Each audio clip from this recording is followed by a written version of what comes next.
Zuckerberg, welcome. Thank you for being here. Mr. Zuckerberg, does Facebook consider itself a neutral public forum? Senator, we consider ourselves to be a platform for all ideas. Let me ask the question again. Does Facebook consider itself to be a neutral public forum? And representatives of your company have given conflicting answers on this. Are you a First Amendment speaker expressing your views, or are you a neutral public forum allowing everyone to speak? Senator, here's how we think about this. I don't believe that there is certain content that clearly we do not allow, right? Hate speech, terrorist content,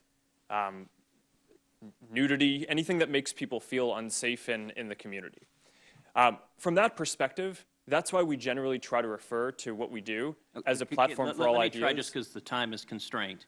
It's just a simple question. The predicate for Section 230 immunity under the CDA is that you are a neutral public forum. Do you consider yourself a neutral public forum, or are you engaged in political speech, which is your right under the First Amendment? Well, Senator, our goal is certainly not to engage in political speech. I'm not that familiar with the specific legal language of the law that you speak to, so I would need to follow up with you on that. I'm just trying to lay out how broadly I think of this. Well, Mr. Zuckerberg, I will say there are a great many Americans who I think are deeply concerned that Facebook and other tech companies are engaged in a pervasive pattern of bias and political censorship. There have been numerous instances with Facebook. In May of 2016, Gizmodo reported that Facebook had purposely and routinely suppressed conservative stories from trending news, including stories about CPAC, including stories about Mitt Romney, including stories about the Lois Lerner IRS scandal, including stories about Glenn Beck. In addition to that, Facebook has initially shut down the Chick-fil-A Appreciation Day page, has blocked a post of a Fox News reporter, has blocked over 24 Catholic pages, and most recently blocked Trump supporters Diamond and Silk's page with 1.2 million Facebook followers after determining their content and brand were, quote, unsafe to the community. To a great many Americans, that appears to be a pervasive pattern of political bias. Do you agree with that assessment? Senator, let me say a few things about this. First, I understand where that concern is coming from because Facebook and the tech industry are located in Silicon Valley, which is an extremely left-leaning place. And this is actually a concern that I have and that I try to root out in the company, is making sure that we don't have any bias in the work that we do.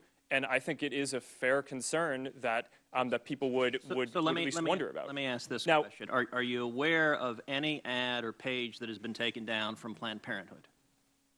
Senator, I'm not, but let me just... How about MoveOn.org? Sorry? How about MoveOn.org? I'm not specifically aware of those. How about any Democratic candidate for office? I'm not specifically aware. I mean, I'm not sure. In your testimony, you say that you have 15,000 to 20,000 people working on security and content review. Do you know the political orientation of those 15,000 to 20,000 people engaged in content review? No, Senator. We do not generally ask people about their political orientation when they're joining the company. So as CEO, have you ever made hiring or firing decisions based on political positions or what candidates they supported? No. Why was Palmer Luckey fired? That is a specific personnel matter that seems like it would be inappropriate to speak to here. You just made a specific representation that you didn't make decisions based on political views. Well, is that accurate? I can commit that it was not because of a political view. Do you know of those 15,000 to 20,000 people engaged in content review, how many, if any, have ever supported financially a Republican candidate for office? Senator, I do not know that. Your testimony says it is not enough that we just connect people. We have to make sure those connections are positive. It says we have to make sure people aren't using their voice to hurt people or spread misinformation. We have a responsibility not just to build tools, to make sure those tools are used for good. Mr. Zuckerberg, do you feel it's your responsibility to assess users whether they are good and positive connections or ones that those 15,000 to 20,000 people deem unacceptable or deplorable? Senator, you're asking about me personally? Facebook.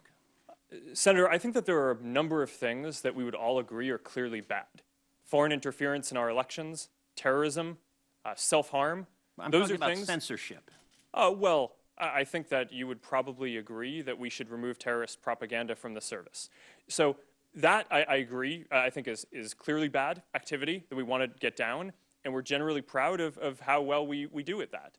Now, what I can say, and I do want to get this in before the end here, is that I'm very committed to making sure that Facebook is a platform for all ideas. That is a very important founding principle of what we do. We're proud of the discourse and the different ideas that people can share on the service. And that is something that, as long as I'm running the company, I'm going to be committed to making sure is the case. Thank you. Thank you, Senator Cruz. Do you want to break now? Or you want to keep going? Sure. I mean, that was pretty good. So, all right.